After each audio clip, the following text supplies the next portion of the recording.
છેલ્લા 2 દિવસથી રાજ્યમાં મેઘરાજાએ તેમની દમદાર બેટિંગ ચાલુ કરી છે. રાજ્યની મોટાભાગની નદીઓ બે કાંઠે વહી રહી છે ત્યારે નવસારીની પૂર્ણા નદીએ ભયજનક સપાટી વટાવતા આ વખતે બીજી વાર શહેરમાં પૂરની સ્થિતિ સર્જાઈ છે. ત્યારે ખાસ કરીને શહેરના બેસતખાડા વિસ્તારમાં છેલ્લા 32 વર્ષથી આવી જ સ્થિતિ છે. દર ચોમાસે અહીંના લોકો પાણીમાં જ રાત વિતાવે છે. ત્યારે લોકોની મુલાકાત લેતા તેમને ભારે હૈયે જણાવ્યું કે હવે તો તેઓ ટેવાઈ ગયા છે. ચૂંટણી હોય ત્યારે ગલી ગલીમાં રાજકારણીઓ આવે છે, જ્યારે પૂર આવે ત્યારે કોઈ પૂછવા આવતું નથી. પાણી ઉતરતા જ મહિલાઓ પોતાના ઘરની સાફ સફાઈ કરતી હતી. મોઢા ઉપર સ્મિત સાથે મહિલાઓ ઘરમાંથી કાદવ કીચડ કાઢતી જોવા મળી હતી. ઘરની સફાઈ કરતાં ચહેરા પર સ્મિત સાથે એક મહિલાએ જણાવ્યું કે વર્ષોથી આ જ પરિસ્થિતિ છે.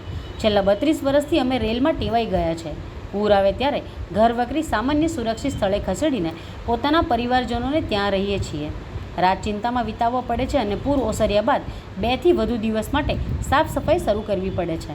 તેમના જણાવ્યા પ્રમાણે એમને પૂછતા કહ્યું કે ચૂંટણી આવે ત્યારે ગલી કૂચામાં રાજકારણીઓ પ્રવેશીને પ્રચાર કરે છે, પરંતુ જ્યારે પૂર આવે ત્યારે ભોજન આપવા કે મુસીબતની જાણકારી લેવા માટે કોઈ આવતું નથી. અમે આ પરિસ્થિતિમાં રહેવા માટે ટેવાઈ ગયા છીએ, જેથી ખાસ કોઈ તકલીફ પડતી નથી. ગઈ વખતે પૂર આવ્યું હતું તેની સહાય હજુ સુધી મળી નથી અને ફરી પૂર આવતા સહાય ક્યારે આવે તે ખબર નથી.